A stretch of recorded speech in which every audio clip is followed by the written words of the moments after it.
What's up, everybody? It's Mr. Fallout, aka James Autumn, coming at you on YouTube with this video for Dysterra. I would like to thank Kakao Games and Keymailer for making this possible. So, Dysterra, what is it? Is it fun? Is it worth it?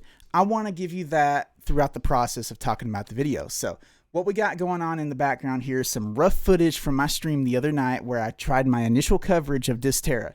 So I was on an official server, there was no one around, and I think the entirety of the stream, no one came up. No one answered messages in chat, so there was nothing really going on. It was dead in that sense.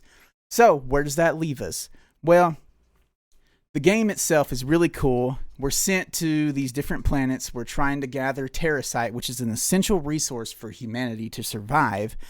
And we are learning along the way that this planet has been overtaken by robots. And we're doing everything we can to survive, gather terracite, craft, base build, all that good stuff that you expect from a survival game. Now, early access stages is very rough for this game. And one thing I really want to point out is that there are 3 safe zones, and each of those are just an absolute mess right now.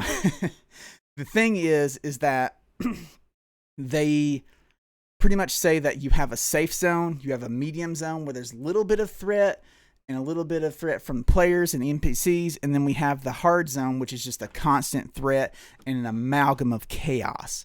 Now, that amalgam of chaos goes to all of those zones because I went first to the medium zone, died a few times there, decided I would give my hand in the easier zone. I never made it to the hard zone during the stream, so I can't tell you if that one had like a different ecosystem going on there.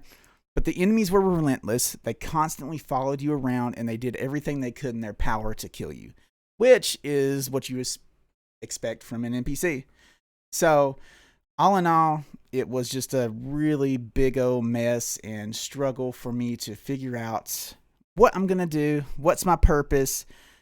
And there was no like quest that helped you get to that point and told you, hey, if you want to craft this, you need this component and this component. It did give you a little set list of different things to gather, like 10 rock, 10 terracite, so on and so forth, which didn't lead you to building anything just yet.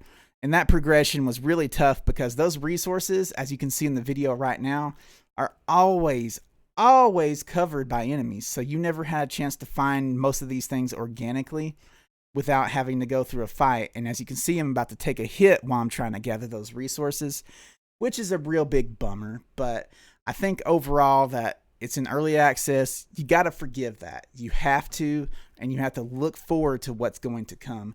These developers, when they create these early access games, they release them to the public so graciously, allow you to play their product for free so they can get better insights on how to serve you and create a product that you're going to enjoy and have your friends play with you on. So overall, while I had a rough experience and I didn't get to do a lot of crafting in the 2 hours that I played, I still think that there's room for growth. I think that they should probably fix those zones and definitely make it to where you can go out better prepared with better gear and know what nodes look like. So you know, hey, a building node, that's going to have all the resources for building doors, windows, floors, etc.